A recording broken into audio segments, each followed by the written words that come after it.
Good day, guys. The subject for today's video is, are you really the problem? And I'm asking that question in a pretty broad sense, and I'm going to give specific examples of what I'm talking about. But in a general sense, a common theme that I've heard for some time now is that if you're repeatedly the common element involved in a negative situation or result, you must be the problem. You're the one that continues to be part of a situation over time. You're the one that essentially is the common theme in your personal relationships, your work environment or situation, whatever the case may be. And if you're not succeeding, if you're not achieving your goal, or if something is happening that's bad to you, and you're the common element in all that, and there are different people involved at different times, nothing else is the common element besides you, then you must be the problem. And it makes sense to a large extent, right? This is logically valid and can certainly be true in many cases. However, sometimes it's better to question this assumption due to other factors in play. And what I mean by that is, especially over recent years, our society has deteriorated in the West. Whether you're talking about the United States or Canada, Australia, other Western countries, I'm sure are the same or even worse. There might be an exception to that, but I'm not sure what it would be. Society has continued to deteriorate, right? We are in a state of decline in Western civilization, at least in my opinion, and from everything that I can see. And so sometimes the problem really is not you. It really is other people and society overall that has become the problem. We've reached a point where more often, increasingly often, the situation is that nearly everyone around you is corrupt or unwilling to think for themselves, or that the system really is rigged against you in many ways. And so I want to give specific examples of what I'm talking about, right? That's the general understanding that I want to convey. But now I need to give some specific examples of really what I'm talking about here. I'm going to play a clip from Jordan Peterson as this relates to dating, to sort of introduce one example of the issue at hand, what it is that I'm saying when I say that it really is society or it really is the environment that's the problem and not you per se. So here's what I'm talking about in terms of dating from a man's perspective. And I'm going to let Jordan Peterson's clip play here. Then I'm going to explain why he's wrong, basically, or why, in this particular case, this logic of, well, you must be the problem doesn't tend to work. And so that female pickiness is that's the case. That's definitely true. Whether it's worse now or not, I doubt if it is. I would say to young men who are irritated at women is, if you're irritated at women, you know, as a class of creature, there's something wrong with you, because they're right. You're wrong. They're right to not pick you. If they're not picking you, it's because they're right. So Jordan Peterson kind of subtly dismisses the idea that women are pickier now than they were back when he was a young man looking to date. The problem is that he is wrong in assuming that women are at the same level of pickiness, or if they were that picky in the past, then it was ridiculous back then too. Because today, you have basically what we would call the 90-10 rule in effect. The vast majority of women, up to 90% of them, are going after the top 10% of men. Sometimes this is illustrated as the 80-20 rule. But regardless of what percentages you want to affix to men and women there, the reality is that the vast majority of women are not interested in average to somewhat above average men. They don't want those men. They see that as settling.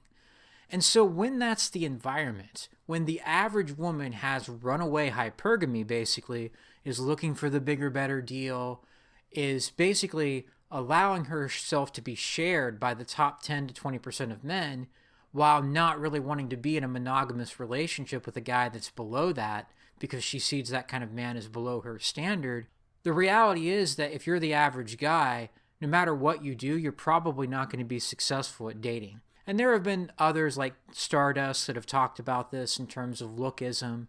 And, if you're Chad or Tyrone, you can get about as many women as you want. But if you're the average guy, women don't want to sleep with you, and women don't want to be in relationships with you unless you're wealthy, basically. And then they're really only after your resources. So Jordan Peterson, I'm not really introducing that clip to criticize him per se, but this is a good case study of assuming that if you're the common thread in a particular problem, you must be at fault. You must be the source of the problem. And when it comes to men and dating, that's oftentimes not the case. This is an example of what I'm saying, where you have to look at greater society and the forces at play and say, wait a second, am I really doing anything wrong here? Or is it just that dating is really rigged against men to a large extent, where even if you do date and find a girlfriend, she could still divorce you or monkey branch to someone else? The solution is not necessarily something that you can achieve for this by just trying to change your own behavior. And so that's one example of what I'm saying here, that you may not be the problem. It may actually be all women in this case, or the vast majority of women that would not consider dating an average man. And if you don't want to blame women per se, you can just blame society. It really doesn't matter. I think you can lay a lot of the blame onto women collectively, but you can talk about how it just is what it is too. This is the way our society works now, or fails to work now, right? It's very dysfunctional, but the dating market is one that's tilted so much in favor of women that your better option might just be to not date, or to only date a woman if it works out on your terms, instead of trying to look for a partner if you're still wanting to date at all, rather than being part of this game that's basically rigged against you, only to be told, well, you're the common element, so it must be your fault because you're the only one that's consistently part of your own dating life. If you're dating all these different women, or none of them want to date you in the first place, and the ones that do don't want to pursue anything with you, well, that's the times that we live in to a large extent. That's not necessarily your fault. And maybe the only thing to do is just not put much effort or energy into that process anymore. A second example that I can give on this, and I want to be careful with these other two examples, right? All of these examples are somewhat controversial, I think, but the second example, without being flagged for medical misinformation or whatnot, is you look at how people reacted to the pandemic from 2020 up until now, or up until recently. Whether it comes back again or not, there's a probability that it will. But look at how people failed to think for themselves when it came to what we were being told to do as a result of this pandemic.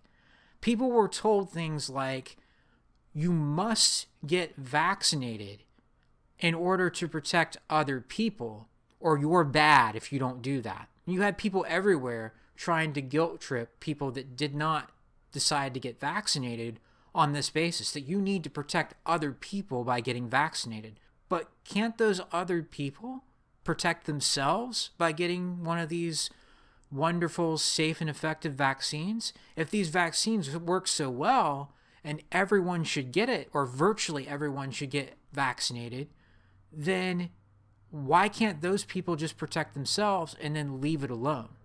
Why does it make sense that I have to protect other people, or that I have to wear a mask to protect other people who, again, can choose to wear a mask themselves or get vaccinated themselves? If these processes work so well, why do I need to protect anyone? Why is it anybody else's business? And you heard other arguments like, well, if something happens to you, what's going to happen to your family? That's not even what I'm addressing here, but specifically the lack of internal logic with the people that demanded that everyone needs to get one of these experimental pharmaceutical products, as Red Pill Germany calls it, and I think that's exactly what they are, right? They're experimental. They didn't go through the normal testing that you would go through for years to see what the long-term efficacy or effects would be on people, on those that choose to get vaccinated. Why is it that I need to do this to protect you when you can do this for yourself? When you can wear a mask yourself if these masks work so well? Why do I need to protect you as someone that chose not to get inoculated with one of these pharmaceutical products? Why do I need to protect you? If you can get one of these safe and effective vaccines for yourself, why is it that I need to go through that process on your behalf? That makes absolutely no sense. And yet, look at how many people fell for it. Look at how many people insisted that you go along with that illogical argument that makes no sense whatsoever. Well, because people don't think for themselves and they don't care about reality, and people are messed up, and our society has problems. Our society is full of people that don't really evaluate things for themselves and who will just do what they're told to do. That's a problem when you, as the common element who chose not to go through that process of being inoculated, or at least people could still get the disease, but it wouldn't be as bad for them, supposedly. And I think that there's evidence that that's the case, at least part of the time. But the problem is the internal logic completely fails. And why is it that as someone that chose not to go through that process for myself, I'm the common theme with everybody telling me that I'm doing things wrong, everybody telling me that I need to care about other people, I need to stay home and save lives, even though people can save their own life because these vaccines are safe and effective, right? So why don't you just get them for yourself? Well, you're bad for thinking that way. That's the sort of response that we got to a large extent. And yet, somehow, you're the common theme in that, and you would think that you're the problem by using this logic. But it breaks down when literally all the people around you in some cases, or most of the people around you in many cases, are screwed up and are not thinking for themselves and don't want to recognize the lack of any sense from this point of view. They don't want to recognize that this is illogical and doesn't make sense on its face. It doesn't have any internal consistency to expect that you need to protect other people who can protect themselves. Like, it doesn't add up. And so that's another example. You're going to be labeled as the bad guy, even though you're the only one thinking for yourself, and you're the only one, not in a literal sense, there are many other people that would think for themselves as well, but the vast majority of people will not condone you deciding not to get vaccinated in many cases. I think a lot of European countries, really any country outside of the United States, was even worse when it came to this. But that's the sort of response that you get. And if you think that you're the problem, well, I guess you must get vaccinated and go along with the groupthink now, right? Well, that still may not be the right choice for you. The actual problem, even though you're the common thread, even though you're the one that's the consistent element within all that, the common problem is actually not you. The actual problem really is everybody else that thinks this way in that type of case. If people could make good arguments for why you needed to get inoculated, then they would have done so. But instead you get this irrational lack of internal consistency that I can protect myself, but you need to protect me too. That makes no sense. And yet look at how many people went along with that. So again, you have to take a step back, I think, and question whether you really are the problem or if it actually is all these other people around you that are just not making sense and not thinking for themselves. A third example, and this is just as controversial, so I'm going to try to be careful with this as well, is the whole trans rights movement. Now, personally, if you want to call yourself a man versus calling yourself a woman, I'm not going to be the person that tries to correct you and say you must go along with your biology and I don't really believe that you're a woman, you're really a guy, or vice versa. That's not me. I'm not going to be the person that does that. I respect people's adults, their rights to make their own personal decisions when it comes to that, as long as you're not hurting anybody else or forcing anybody else into a decision that they don't consent to.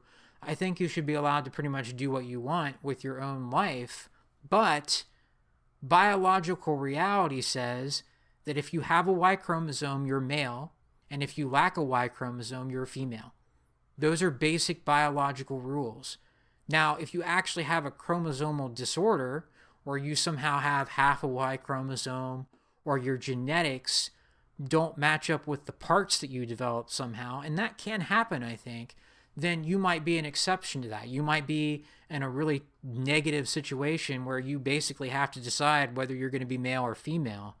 But that's not really the trans debate, is it? The debate is, can you contradict your biology or not? And the answer to that should clearly be no. That you're either male or female based on whether you have a Y chromosome, and that determines your biological sex, and you can't really change that. You can go through the process of trying to change that or pretending like you can change that. And again, if that's what you want to do, go ahead. But that's really a psychological thing. It's not based on objective reality. Objective reality dictates that that's determined by your chromosomal genetics. And so even saying what I'm saying is considered hate speech by a lot of people today. And this is going to get worse, guys. This is going to be something that is going to continue to be more of a problem, where if you don't go along with this whole idea that you can just switch your gender, that somehow you're bad, you're transphobic, you're evil, when in reality, you can't do that. Not really. And again, if you want to go through that process, I'm not going to criticize you or say that you can't do that per se, but it's not biologically valid. And it just is what it is on that basis. And yet, look at how many people would get offended by just saying that. So again, if you find yourself in a situation in the future, because this is going to continue to become more of a problem, I think, in terms of just pointing out biological reality when it comes to this stuff, you can look at the differences between men and women that are largely based on a biological origin, and you can't even speak about that at all today without potentially losing your job, losing your livelihood, being ostracized, and so forth. With the trans debate, it's even more clear. You either have a Y chromosome or you don't, and this whole thing about there being a difference between sex and gender, that's a bunch of nonsense as well. You are male or female on that basis, and you can do with that what you will. And if you still want to consider yourself to be the other gender, or it even gets more absurd where you have all these non-existent third and fourth genders that people want to come up with, that is not valid based on biology. And even saying something like that is enough to potentially, maybe not at this point ruin your life completely, but we're headed toward that. We're heading in that direction. You're going to be shamed and told that you're a transphobe just for pointing out the truth. And this is going to continue to become more of a problem as that movement gains more momentum to try to force people to normalize being able to change your gender, even though there's no biological basis for doing that really. And so, again, are you the problem in that situation for recognizing biological reality? Or really is it society and the deteriorating, declining nature of our society that's actually the problem here? And I would say in all these examples, you are not the problem. Unless you're an abusive partner, going back to the dating example, unless you're abusive or you cheat on your partners or you have in the past, or on a date you come across as someone that's completely messed up, like if you're just being an average normal guy and you're trying to date women and you're not having any luck, it is most likely not your fault. If you're not abusive, if you're not doing something stupid to basically try to make the woman feel bad or something like that, if you're coming at it from an earnest perspective and you're not psychotic basically, or you don't have problems at a major level, then you're not really the problem. The problem actually is society. The problem actually is women as a class. The problem is that dating has become such a scam from a heterosexual average guy's perspective that there's very little reason to even go through the process. So although it's understandable to see ourselves to blame when we are the common factor in this type of situation, we should take a step back and question the overall picture if it doesn't seem clear that we're actually doing something wrong. If it doesn't really look like we're doing anything wrong and we take a step back and evaluate it, maybe you are still the problem. Maybe there's something you're missing. But if you've gone through the process of trying to figure that out and it doesn't seem like you're really doing anything wrong, then you're probably not the problem. these days, right? The problem is the environment that we find ourselves in. The problem is people being screwed up in the head, having no morals, and not thinking for themselves in a lot of cases. That is increasingly becoming the problem rather than just you making mistakes or making poor decisions. Sure, there's still going to be plenty of examples for myself, I know, and for other people where you are making a mistake and you can change your behavior and you are the problem. But if you look at it and evaluate it for what it is, and it doesn't seem to be clear that you actually are the problem, then you're probably not. Because we're going to find more situations, we're going to encounter more situations in the future where the problem actually is the world that we live in being messed up. The problem actually is dysfunction in society at large. The problem actually is corruption and people not thinking for themselves. It may in fact be the environment that's the problem. And so the solution ultimately may be to limit our involvement in such an environment instead of blaming ourselves directly. In other words, it's still up to us, it's still up to you and I as individuals to come up with a solution, so to speak. But the solution is to say, well, if dating is this way, maybe dating is just not really something that's going to be a productive use of our time as men. Maybe trying to find the right woman and settle down and actually take dating seriously as a process doesn't make much sense, and we solve the problem by just not being a part of the problem anymore. In the case of the whole pandemic thing, maybe the solution is just to stay away from stupid people that think that you must get these pharmaceutical products put into your body. Maybe the solution is to limit our association with circles of people that don't think for themselves when it comes to that, and to do our own thing and to be satisfied by that instead of trying to change an element of society where you have people making these decisions from a point of view that doesn't make sense. And I'm not saying it with that particular issue that you're stupid if you got vaccinated. That's not really what I'm saying. I'm saying that a lot of the arguments that were made to try to persuade people that they had to do this for other people's well-being, that made no sense whatsoever. If other people can take care of it themselves on their end, why do you need to take any particular action to accomplish that by wearing a mask or getting vaccinated yourself? And so, again, regardless of whether you decided to get these vaccines or not, the arguments that were made on that side were pretty terrible. And yet look at how many people went along with it. So maybe the solution is to distance yourself from people that made those arguments, because those people don't know what the hell they're talking about. And they don't make any sense. And they're just parroting what they heard from the media. You're just saying, right, that's one potential solution to dealing with this. Instead of thinking that you're really the problem, you just limit your interactions with people that see you as the problem when it comes to something like that. And with the final thing about the trans movement and this sort of insistence that you can change your biology, again, very similar to what I've just said. Just don't talk to people about these things. Just distance yourself from people that go beyond just thinking that people should be allowed as adults to make their own choices. Again, I have no problem with that.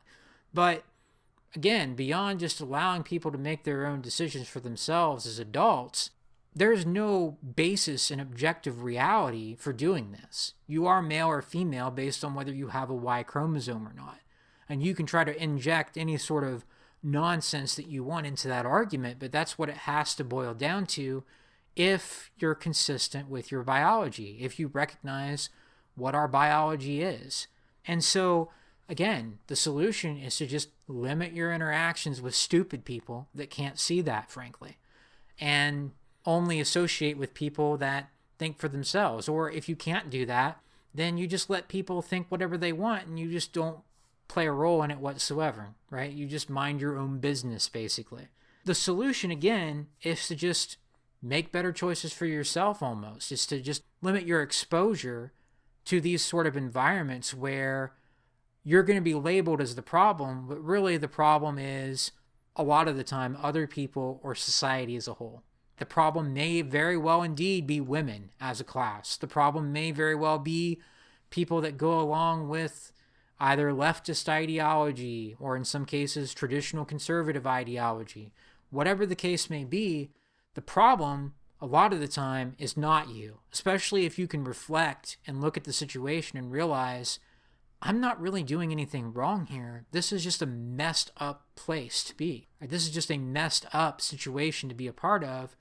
And maybe I don't want to deal with these people, or maybe I have my own understanding of right and wrong, and these people don't seem to care about having any sort of moral position on anything. So maybe I don't want to be friends with these people.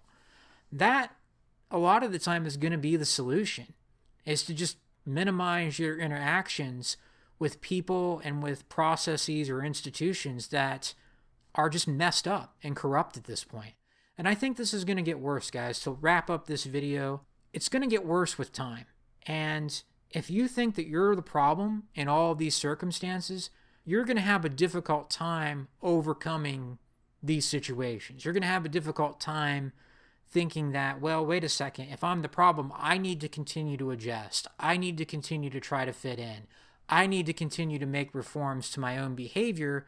And even when you do all that, it doesn't change anything. You're still the bad guy, so to speak, for pointing out biological reality, or pointing out that most men don't really have much of a chance when it comes to dating today because of the 90-10 rule, or pointing out that, you know what, the coronavirus doesn't seem to affect people in lower age brackets that don't have underlying health problems, so I don't see a reason to get these inoculations.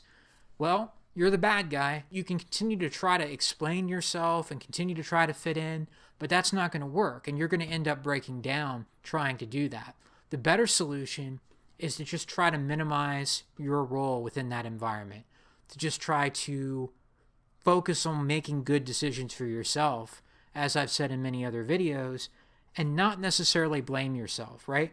It's valid to think that you might be the problem if you are the common element in a particular negative situation, but that's not always the case. And for example, Jordan Peterson just dismisses out of hand the idea that women have become pickier and just says that men are the problem. Well, oftentimes that's not the case. Oftentimes, women's standards really are too high. Oftentimes, people are stupid, and oftentimes, people today are not of the best character and really don't care about doing the right thing and will just go along with whatever they're told to think, frankly. And so as this continues to become worse, which I think it will over time, I think it's valuable to keep in mind that you are not always the problem, even if you are the common element in something. And sometimes it really is other people or society that's to blame, and your best bet is to just minimize your participation, whatever that is.